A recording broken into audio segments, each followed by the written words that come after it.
So hello friends, आप सभी अच्छे होंगे। देखिए, मैं जो कल पढ़ाया था उसमें से कुछ सवाल पूछ लेता हूँ मूल विधि से। तो पहला सवाल है कि धारा 2 में क्या दिया गया है, धारा 3 में क्या दिया गया है, धारा 4A में क्या दिया गया है और धारा 6 में क्या दिया गया है। और धारा 4 का दंड का प्रावधान में क्या क्या दंड दिया गया है और किस धारा में कि दंड या तो जुर्माना का दिया गया है प्रावधान। आज हम चलेंगे धारा 7 की ओर। चलते हैं। अपराधों का संज्ञान। धारा 7 है अपराधों का संज्ञान।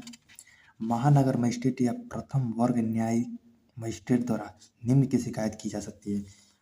पहला, अपनी जानकारी पर या ऐसे अपराध की पुलिस रिपोर्ट पर पीड़ित या व्यथित या उसके माता पिता या रिश्तेदार या किसी मान्यता प्राप्त कल्याण संस्था की शिकायत पर या एनजीओ पर।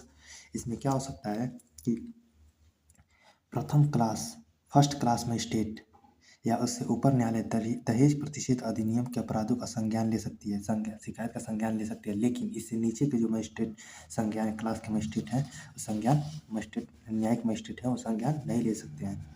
इसमें हो सकता है कि फर्स्ट क्लास के न्यायिक मजिस्ट्रेट इस अधिनियम के तहत कोई भी दंड दे सकते हैं, जो इस धारा जो दहेज प्रतिषेध अधिनियम की धारा में लिखी गई है वही, उससे बाहर नहीं। अब धारा 8 चलते हैं। यह धारा 7 में एक और पॉइंट रह गया। व्यथित व्यक्ति के किसी कथन के आधार पर उस पर कोई भी मुकदमा नहीं किया जा सकता है। यानी जैसे आप दहेज लेने कोई लिया है, उस पे आप जाके मुकदमा कर दिए, वो दहेज ले रहा है, दहेज मांग रहा है, और तो वो आप पे मुकदमा नहीं करेगा कि वो आप क्यों दहेज दे रहा है, क्यों दहेज दे रहे हो तुम, आप पे वो मुकदमा नहीं करेगा। धारा 8 है इस अधिनियम के तहत जो अपराध होता है वो संज्ञेय, गैर जमानती व असमझौता होता है। असमनीय या समझौता योग्य नहीं होती है। यानी संज्ञेय मतलब होता है बिना वारंट के, मजिस्ट्रेट के बिना आदेश के गिरफ्तार कर लिया जाता है। इसमें मजिस्ट्रेट के बिना आदेश का क्या किया जाता है, गिरफ्तार कर लिया जाता है। यह बहुत तगड़ा अपराध है ये। इस धारा पर सीआरपीसी 1973 लागू होती है। वर्तमान में बीएनएसएस 2023 के तहत यह प्रक्रिया अपनाई जाएगी। यानी अब पहले सीआरपीसी लगता था, अब सीआरपीसी हट गया है, तब बीएनएसएस लग रहा है, बीएनएसएस लगेगा।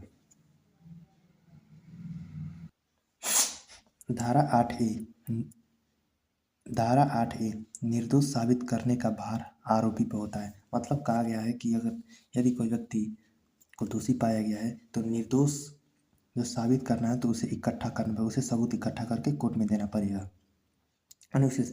यानी निर्दोष साबित करने के लिए उसे स्वयं सबूत इकट्ठा कर और उसे निर्दोष साबित होना होगा।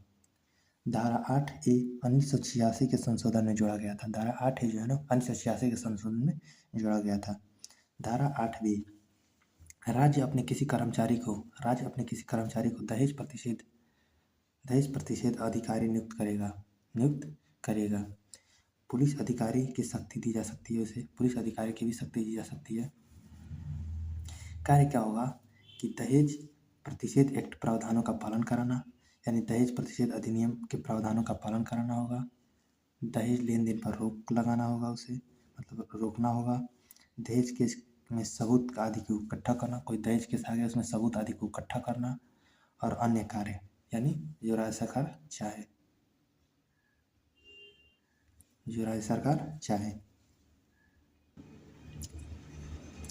दहेज प्रतिषेध अधिकारी व सलाहकार बोर्ड की नियुक्ति या गठन राज्य सरकार द्वारा जितना आवश्यक समझे उतने। सलाहकार बोर्ड अधिकतम 5 समाज कल्याण कार्यकर्ता जिसमें से कम 2 महिलाएं हैं। यानी जो दहेज प्रतिषेध अधिकारी है वो राज्य सरकार कितना भी नियुक्त कर सकता है, लेकिन सलाहकारी बोर्ड की नियुक्ति अधिकतम 5 समाज कार्यकर्ता होना चाहिए और इसमें 2 कम से कम महिलाएं होनी चाहिए। सलाहकारी बोर्ड दहेज प्रतिषेध अधिनियम के अधिकारी होते हैं। के अधिकारी को सलाह देते हैं। जो सलाहकारी बोर्ड होते हैं दहेज प्रतिषेध अधिनियम के अधिकारी को सलाह देते हैं।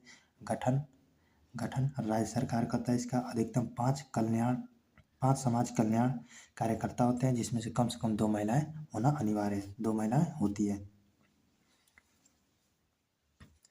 धारा 9 केंद्र सरकार के नियम बनाने की शक्ति है। धारा 9 में केंद्र सरकार के नियम दहेज प्रतिषेध अधिनियम पर केंद्र सरकार के नियम बनाने की शक्ति दी गई है। क्या क्या है? नीति या पॉलिसी कैसे समन्वय किया जाएगा इसके संबंध में, यानी दहेज प्रतिषेध अधिनियम की जो नीति बनाई जाएगी कैसे बनाई जाएगी इससे संबंध में। और धारा 2 जो है ना, समान की लिस्ट के संबंध में नियम बनाने की शक्ति।